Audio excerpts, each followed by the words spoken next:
Okay, so you know how sometimes you're like scrolling through Instagram or whatever, and you just see something and you're like, whoa, hold up. Yeah, totally. Like, what is going on here? That happened to me the other day. Oh, yeah. I saw this whole back and forth between Young Miami Oh, wow. and 50 Cent. Interesting combo. Yeah, and I was like, wait a minute, what's the backstory here? Yeah, like, where's this coming from?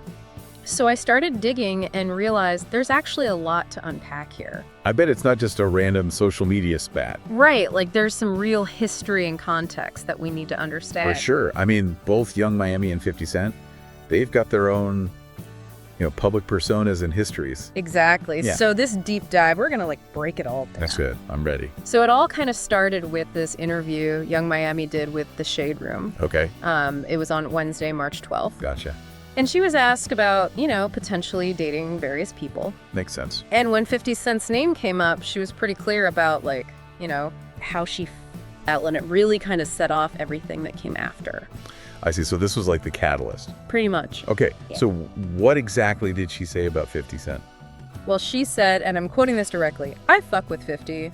I like 50, I respect 50, but relationship-wise, no." Wow. So she's drawing a clear line there. Totally. She went on to say, "It'd be a little crazy. Huh. That man right there, I would want to just stay on his good side. Smart move. Break up nothing. Yes. Hey, that's a businessman. Someone I'd love to do business with." So she sees the professional potential. Absolutely. She's like, I don't want to mess that up. And in the entertainment world, those relationships can be super valuable. Totally. She's definitely thinking strategically here. For sure. Now, a couple days later, this is on Friday, March 14th, 50 Cent decides to weigh in. Oh boy, here we go. He posted a screenshot of a headline about her interview on Instagram. Classic 50. Right. And he writes this that she understands I'm a little different. Diddy ain't never getting out, baby. Oh, he brought Diddy into it. He always has something to say about Diddy. It's like their ongoing saga. I know. And he finishes with, "Take your time with me, be gentle with your fine ass," and then a kissy face emoji. So he's definitely playing with her a little. For sure. But he also kind of throws shade at Diddy in the process. It's so strategic. I know. Right now, Young Miami, she wasn't going to let that slide. What did she do? So early Saturday morning, March 15th, she hits back on Twitter, or X, as it's called now. And she writes this, "Many men want to suck this clit." Whoa, she went there. Holding back. And people picked up on the reference to his song, right? Oh, yeah, totally. Many men wish death from 2003. She's using his own words against him. Exactly. It's like she's saying, I know your game and I can play it too. That's a power move for sure. And of course, 50 Cent, he couldn't resist responding. He had to have the last word. Always. So he posts a screenshot of her tweet on Instagram. I can picture it. And he writes, "Wow, that was pretty aggressive.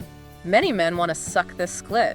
I just want to have ice cream and go for a walk." He's trying to play it cool. Right, I'm just a simple guy who loves ice cream. When everyone knows he thrives on this kind of drama. Totally. But, this whole thing didn't come out of nowhere. Yeah, there's got to be more to the story. Remember when Young Miami was in Paris for Valentine's Day? Oh, yeah. I saw pictures. It looked amazing. So there were all these rumors that she was there with a new love interest. Makes sense. She and Diddy had split up a while back. Exactly. She even posted a video of herself reacting to a romantic surprise in her hotel room. Like roses and balloons, that kind of thing. Yep. She was saying, "Happy Valentine's Day to me. I am so speechless. Look at this. Wow. Oh my God, this is beautiful." Did she say who it was from? Nope. She kept it a secret, which of course fueled even more speculation. Smart move, keeps people guessing. Now, 50 Cent, he couldn't resist commenting on this either. I figured. He goes on Instagram and writes, "Diddy in jail, bitches, like Biddy, who in Paris, it's so beautiful, lol, ha ha ha." He's just relentless. I know, right? He loves to stir the pot. And he keeps bringing Diddy into it. Always. Now it's important to remember Young Miami's history with Diddy. Oh, okay. Refresh my memory. So they were together for about 2 years. Right. And they were very open about having an open relationship.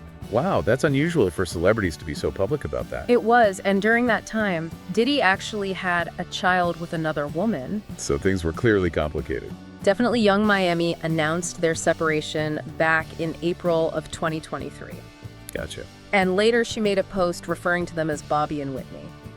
Like Bobby Brown and Whitney Houston. Exactly, which is a pretty loaded comparison. For sure. I mean, they had a very tumultuous relationship. Totally. So it's like she's hinting at a similar dynamic with Diddy. Lots of passion, but also a lot of drama. Exactly. So when we put all of this together... Yeah, let's recap. Young Miami is making it very clear she's not interested in dating 50 Cent. Right, she's all about the business side of things. Meanwhile, 50 Cent is being his usual playful self, but also taking jabs at Diddy. And all of this is happening in the context of Young Miami's very public past with Diddy. And her recent Valentine's Day trip to Paris. It's like a tangled web of relationships and history. It really is, and it all plays out in the public eye. Thanks to social media. Which makes you think, like, how do these celebrities even navigate their personal lives? It's got to be tough with everyone watching and commenting. And their past relationships can definitely influence how they interact with others. For sure, especially when those past relationships were so public. It's a lot to think about. It is, and it shows how complex these situations can be. So for those of you listening, I want you to consider this. Okay, I'm all ears. What are the long-term implications of these kinds of public exchanges for the artists involved? That's a really good question. Could it affect their future collaborations? Possibly. Or their public image? Definitely. It's something to ponder. I think we'll be seeing the ripple effects of this for a while. I agree. Thanks for joining me for this deep dive. My pleasure. It was fascinating. Until next time.